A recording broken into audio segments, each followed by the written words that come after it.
Firstly, I just want to apologise. I wanted to do this in real time and go through the trailer with you guys, but for some reason, every time I record through OBS and then export, the recording is really laggy. So I didn't want to subject you lot to just subpar content. So instead, we're going to do it this way, and I'm just going to go through the things that were kind of revealed during the trailer for Resident Evil 9 or Resident Evil Requiem, as it is now titled. Firstly, the fact that Resident Evil is incorporating like a real-world organisation like the FBI into the story and into the canon is pretty exciting. It gave me X-Files vibes, and I like that. I think that's really cool that it's connecting to real-world sort of like organisations and people that also sort of police America. And there's no messing about. We get straight into who will be playing certain portions of the game as, and that's Grace Ashcroft, the daughter of Alyssa Ashcroft. For people who aren't in the know about who Alyssa Ashcroft is, she's basically a supporting and playable character in Resident Evil Outbreak File 1 and also File 2. She's a news reporter for Raccoon City. She escapes Raccoon City, and she's also featured in Resident Evil 7, or at least there's an article written by her, or a report, an investigation report that's written that you find in Resident Evil 7, where she's investigating some murders and some weird shit going on, basically. Typical Resident Evil stuff. But she's quite a prominent character, unlike Ethan Winters and Mia Winters and also Rose and stuff. She actually shares some history with the Resident Evil series and with the plot going forward, and in turn, Grace, being one of the main characters, also shares history, being that she's Alyssa's daughter. I also think, because later on in the trailer, the main antagonist says that she's the key to everything. There's something special about her, something important, and that's why he's trying to kidnap her. We'll move to that eventually, but while I'm on the subject, I think that maybe Alyssa, this is a theory, mind you, could have sneaked out some of the antiviruses featured in Outbreak File 1. I forget the name of it. It's been years, and I mean years, since I've played File 1, but I think maybe, just maybe, in order to combat any viruses or anything happening, Alyssa could have snuck out this antivirus and injected her daughter, I don't know, when she was a baby, when she was very young, so that she would have a defense against any potential virus threats due to the black market, biological weapons trade, anything that gets dropped on a city, etc, etc. And because Alyssa's been through that and seen what it can do, I think that she might have injected Grace with this antivirus, and maybe that's the reason why she's the key to everything, as this antagonist says. It's a theory. It's a very possible theory as well, and plausible theory if you think about it. And also it could show that Alyssa was quite selfish in that respect, and maybe just had enough to inject her daughter, as opposed to giving it out to the government and the authorities so they can synthesize a whole batch of antiviruses. But I feel like maybe the plot will explain that her daughter could have been left out if that was the case. I don't know, something like that. You know, she was being tracked, traced, and she just had to do it there and then. Something like that, I think, could work, and would explain why Grace is pivotal to this game's story and plotline. So I think it's super cool we get to play as an FBI agent, Alyssa's daughter, and also someone that does have some training. Even though she's an analyst, I don't think she's much of a field agent, but in this game she's going to be going into the field with training and stuff. So she's not going to be like an Ethan Winters in RE7, or, you know, some of the characters from the Outbreak series where they don't really have those type of skills, like to fire a gun, etc, etc, hand-to-hand combat. She's going to be trained in this sort of stuff, even though she might not have really been in the field too much. And another thing is that she's still looking up her mother's case, you know, because in this Alyssa, or at least this timeline, which it actually follows the remake timeline as opposed to the original timeline, Alyssa is actually dead in this timeline. So, you know, we get to see a few little kind of sort of Easter eggs and snippets of Alyssa Ashcroft, which I think maybe at some point you'll play as her. I definitely have that feeling. A lot of people do, before her death. So yeah, We also get to see some quick shots of like missing person posters and things put up in this city looking area. If you've watched the trailer, you already know that Raccoon City is revealed. I don't think this is Raccoon City. I think this is possibly a city on the or a town on the outskirts of the Arklay Mountains and Raccoon City, and that's where the Wrenwood Hotel is, which is a location we'll be visiting in Resident Evil Requiem, and that's kind of where Alyssa died. That was her place of death. So Grace is going to the Wrenwood Hotel to find some answers, and we also get to see in those quick shots crime scene investigation tape, you know, the numbers they place on the floor when there's potential DNA that they can link to the killer. And then it all goes south and we see Grace is kidnapped by this mysterious antagonist. And a lot of people who've seen the trailer and see him sitting in the chair with the old-timey gramophone to the side of him, they seem to think it might be Spencer. That theory holds up a lot more weight than it being Albert Wesker. Albert Wesker is dead in the series, and the director who oversees most of the Resident Evil games, including this one, has said that. He said Albert Wesker will not be coming back, he's dead. I mean, dude was dropped into a volcano and then decapitated by 2 rocket launchers. At least to me, I think he's fully dead, and I don't think he'll be making a return anytime soon, except for remake. As to it being Spencer, I can see that. I could see a James Marcus or Albert Wesker type of deal where Spencer injected himself before he was killed by Wesker. It de-ages him because the guy in the trailer is a lot younger looking than Spencer, who in Resident Evil 5 was like, I don't know, 70 years old, close to that, maybe a little bit more. But with characters like Jill Valentine or James Marcus, the viruses that they're injected with do actually de-age them or keep them looking youthful. So it's a possibility that this is Spencer and he injected himself before Wesker killed him and he's come back to wreak some havoc. And it'd be cool because we never actually faced off against Spencer as a main antagonist. It would also bring it all full circle, which is my next point that I'm going to touch upon.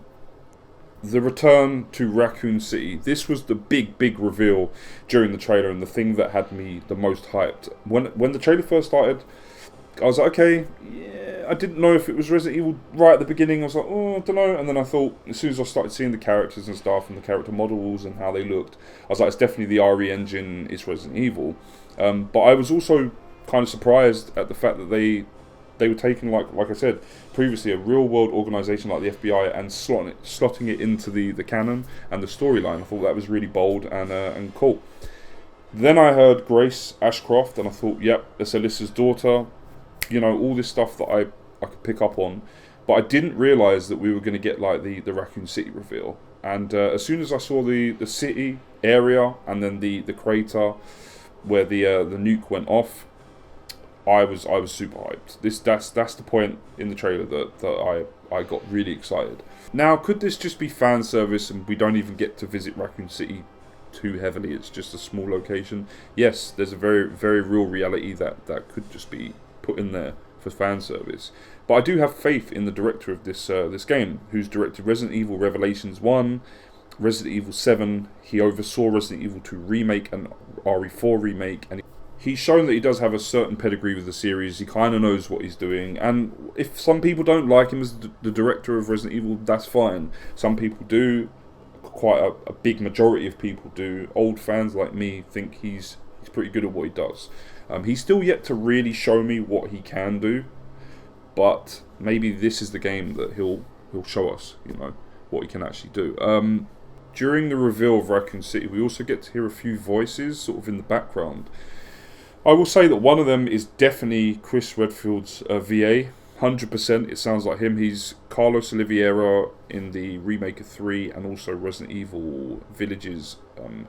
Chris's voice actor, so he was definitely featured during those certain audio moments. I'd be very surprised if it wasn't Chris's VA, to be honest, because it really did sound like him. But seeing as he's already voiced Carlos and Chris as well, Chris Redfield, 2 completely separate characters or different characters in the Resident Evil timeline, he could be very well voicing a completely new character. But I doubt it. The character says, you haven't seen the shit that I've seen, and that sounds like a very Chris line, so we'll have to see. Or it could be Carlos. Carlos could make a comeback, who knows? I don't know. But the other two voices I'm not too sure of. One of them seems to be maybe Alyssa, and then there's a little girl's voice when it zooms in on the RPD. Maybe I've just missed it, or it's been a while since I've played Resident Evil 2 Remake. But could that be Sherry's voice? I don't know. If it is, by all means, go in the comment section and let me know. But yeah, I wasn't too sure of those voices. There are two voices that lead on to supposedly Chris's voice, and people are saying that might be Jill, that might be Leon. Could it be new voice actors in those roles? Yeah, 100% it could be. Could that voice that sounds like Chris and Carlos's voice actor actually be someone completely different? Yeah, it could be. He just sounds similar. I don't know. This is all speculation at this point and theories, but I do think that was Chris's voice, definitely. The rumour is that Leon Kennedy is going to be a playable character in this game, as well as Grace. Maybe that's true. I'm not too sure. I don't want to talk about speculation and rumours that have come out, because I don't trust the sources that they come from, especially Dusk Golem. If the leaks were real that he released, then he would have mentioned Raccoon City, and he would have mentioned a character like Grace Ashcroft, being that it's Alyssa's daughter. So I'm skeptical with that. But could Leon be the main character? Yeah, it's a very real possibility, seeing as Grace could be like an Ashley Graham type character, and could team up with him. But she wouldn't be as useless as Ashley was, or at least in the original Resident Evil 4. So you wouldn't have to babysit her as much. Maybe when you initially rescue her, you'll have to defend her and stuff like that. But later on, she'll get access to a gun. You know, being that she's an FBI agent, she has training. So that's interesting. That could be quite interesting. It would make a lot of sense. During the trailer, we get to see this giant humanoid type creature that has like these shackles on its one of its arms, and a lot of people were saying it could be Lisa Trevor, seeing as we're going back to Raccoon City. It could be. That's a real possibility. But I do have a feeling, like some of the other theories, that it's Alyssa, but she's mutated. She's been infected with a virus. She's mutated now. I believe that maybe that could be her as well, and that could be pretty cool. The fact that we're going back to Raccoon City leaves the story open for all kinds of possibilities, you know, and locations and things like that. There were so many underground labs and so many testing facilities that Umbrella owned in Raccoon City that, like, the possibilities are limitless. The fact that the Raccoon Police Department is shown, but it's now obviously crumbling and completely destroyed, but could still be explorable, is intriguing. It's interesting. Like, what about the nest? Because I will say one thing, that this game follows on from the remake timeline, not the original timeline. Because in the original Resident Evil Nemesis, when that nuclear bomb is dropped, it wipes out everything. It wipes out the clock tower. You see that completely dismantled and destroyed. It wipes out the Raccoon City Police Department. Same thing as the clock tower. You see it blow up. It's gone. But in this, pretty much the whole of Raccoon City is destroyed. But in this timeline, you don't really get to see it as in depth as that in the remake of 3. You just sort of see the bomb hit, the nuke hit, and then the mushroom cloud, and obviously Jill and Carlos escape. So it's being retconned that this is I'll try and get this right, a thermobaric bomb. So a thermobaric bomb will not cause the same amount of destruction as a nuclear bomb. Basically, a thermobaric bomb creates an explosion, a shockwave, and the combustion produces a powerful fireball which can incinerate and cause severe burns. However, its destructive capabilities don't seem the same as like a nuclear bomb. So it means that places like the RPD, the clock tower, and loads of other things would still be standing. You know, loads of other locations and stuff like that could still be standing. From seeing what the RPD looks like, obviously they've seen better days, but the fact is we'll still be able to explore these burnt out ruins and things of Raccoon City, you know, and that's interesting. That has me kind of hyped, definitely.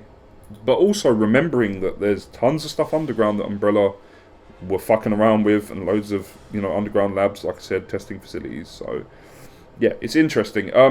Now, one thing people aren't going to like, but I'm going to bring attention to it, is the fact that the director and Capcom, or the staff that are handling this continuation of the series, this particular game, they have taken a little tiny bit of inspiration from Paul W.S. Anderson and from his crappy Resident Evil films, specifically the final chapter, because that's exactly what the final chapter kind of did. It went back to Raccoon City, and then she finds like this, this underground lab, and etc. etc. I don't want to get into how bad that film is, and how it shits on the name and the license, but I feel like they're borrowing small little tiny ideas from that film in the fact that we go back to Raccoon City. Other than that, I think that's where the similarities end, thank God. And I think much like Resident Evil 4 incorporating a laser hallway, just like the first Resident Evil film, I think that's where the inspiration ends. I think that the director as well as Capcom thought to themselves, or the team behind Resident Evil Requiem thought to themselves, it's quite a good idea, going full circle, going back to ground zero, back to where it all started. And as a concept, it's good, but I think they'll be able to pull it off infinitely better than Paul W.S. Anderson did, because that film is trash. So I'm just going over in my head what else we need to cover. There's a couple of FBI agents that get bumped off during the trailer. I'm guessing they are with Grace, just like in Resident Evil 4, where Leon was escorted by some Spanish police officers, and then they get killed within the first minute of the game starting. But yeah, I think similar thing in RE Requiem. These FBI agents are gonna get murked like big time. And at one point, there's one being suffocated with a plastic bag by this hooded figure. Looks kind of like Ruvik from he looks very very similar to like Ruvik from Evil Within. But yeah, I don't know who that is. People are saying it could be the Spencer type character, but he looks very different. Although we don't get to see the face of that character during the trailer, so that could be what he looks like from the front, but he's just wearing a hood and stuff. But he's definitely infected with something, because you get to see from the bottom of his mouth there's some infection going on. What the virus is, I have no idea. I think it's going to be a new strain of virus, definitely. But we see it attacking this police officer and them getting infected in real time, and it has similarities to the Plaga virus. Definitely the way that they look up to the sky and then their eyes are going white and they're getting infected. Very Plaga-like, definitely. But I think that this is gonna be a zombie virus as opposed to a Plaga virus. So I don't know. Maybe it's a split between the T virus and the Plaga virus. I could have sworn they already did that with Resident Evil 5. I have no real ideas or clues at this time what the virus is going to be, because we've had so many in the series. So it's a tough one to, theorize what virus it could be, or what it could do, because there's been so many, including parasites, if we're talking about the Plagas. So yeah, my thoughts on that are, I think with everybody else, where I have no clue, I have no idea. So in closing, I will say a couple of things. The fact that this game connects to Resident Evil 7, and you can go back and play Resident Evil 7 and it connects to this game, I think was a stroke of luck, definitely. A stroke of genius and a stroke of luck on the director's part. He took something so small and like a little Easter egg and has made it like a big plot point within this game, and I think that's really clever. So you can go back to Resident Evil 7 and read that investigation report by Alyssa about murders and etc, and it's building up to this game and this plot and this storyline. So I think that's amazing. I think that's a really, really neat little touch. Another thing is that this game confirms that Outbreak File 1 at least, is canon, and Alyssa Ashcroft is a canonical character, which in turns means the Daylight antivirus, I just looked it up, is also canonical. So that's cool. And maybe Grace has that running through her blood, So that's why this antagonist, possibly Spencer, wants her blood, because he could use that to make the virus that's in this game even more powerful. So who knows? Or maybe he needs it for himself. Maybe he is still dying. Maybe he's not become immortal like he said he wanted to be in Resident Evil 5. So it's interesting. I feel like going back to Raccoon City as well opens up so many possibilities, and it's great to go back to the beginning of everything. We've had enough games now where something like this is welcomed, definitely. And going back to Ground Zero, being able to explore a desolate, destroyed irradiated Raccoon City looking like sort of Chernobyl, I think that's great. That's a great idea, and I'm all for it. I can't wait to, to explore that particular location.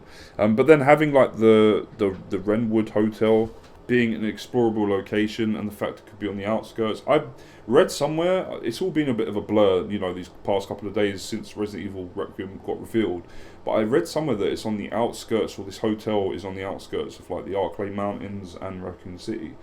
But it's by the looks of things, it's disused. It's completely abandoned.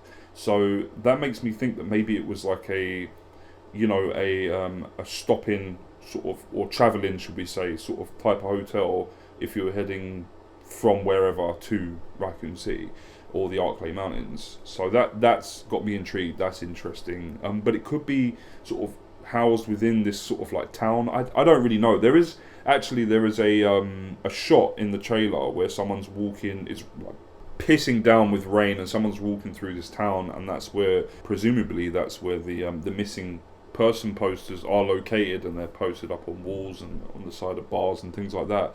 The person who's walking through the rain, walking through the town, they to me looked a little bit Chris Redfield from Village looking.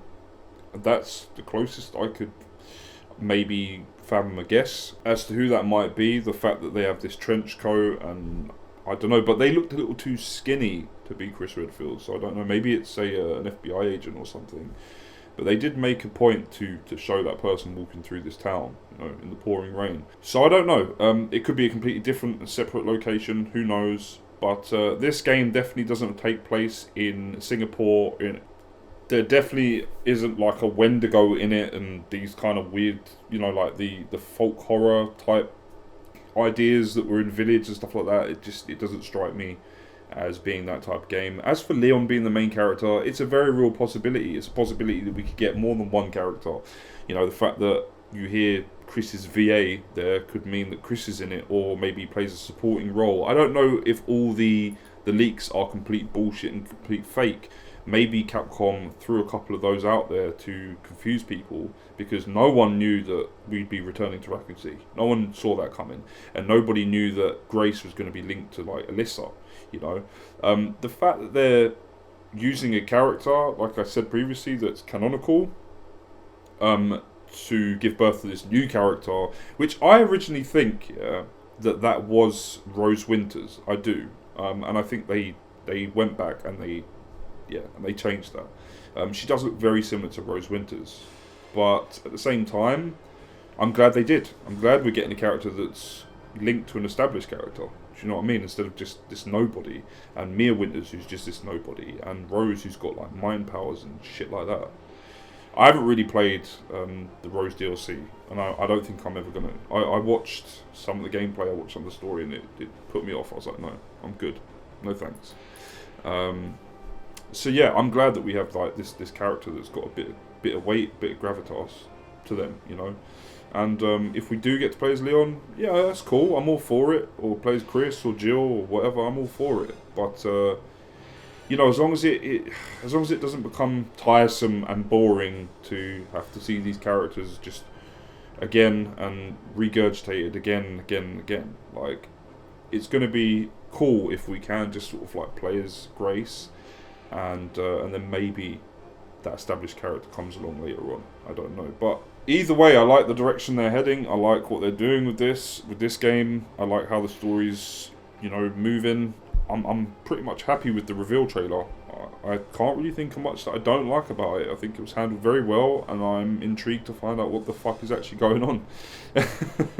And it's been a while since I felt like that with a Resident Evil game. Definitely since it ticked all the boxes, or at least the trailer anyway.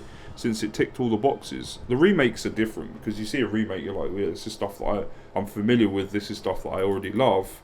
It's whether they can pull it off. And for 2 remakes out of 3, for 3 remakes out of the 4 that they've done, 3 of them were good. 1 of them was a 10 out of 10, the Resident Evil remake, and 2 of them, RE2 remake and RE4, were decent, were good, and then 3 being kind of like your average 7 out of 10, Resident Evil game. And as a remake, it was like a 3 out of 10. But getting past all that, I like the direction they're heading in, definitely, with this. I was disappointed by Village. You know, 7 was good, if a little kind of reserved, that's the right word I was looking for, reserved, and its own thing. It was more of a standalone sort of title, but very well handled. So yeah, I think that he's bringing out the big guns for this, definitely, and I'm intrigued. It can either go two ways. It can be really good, or it can be really shit. It can be a massive flop, or it can be, you know, like a 10 out of 10. So we'll have to see. We just got to wait and see for more info, more news, more trailers. But I will keep you guys up to date, 100%, because I'm going to be following this closely. And out of all the games during the Games Fest and State of Play, you know, and Xbox's game show, Resident Evil 9 was the only one out of all of them that really had me interested. Ninja Gaiden 4 looked good as well, but Resident Evil 9, like, that was the one. Requiem, yeah.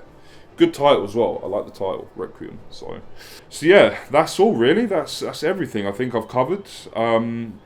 If there's anything I've missed, there'll be more videos I'm going to put up, definitely, so I'll cover it at some point. But like I said, ticked all the boxes for me. So let me know what you guys thought about the teaser trailer for Resident Evil Requiem. Are you excited to find out more about it, or are you still burnt by, you know, previous Resident Evil installments? Let me know. Anything in the comment section down below. Sound off. And until next time, I've been System Check 66. It's good to be back. I'll catch you again soon. Peace.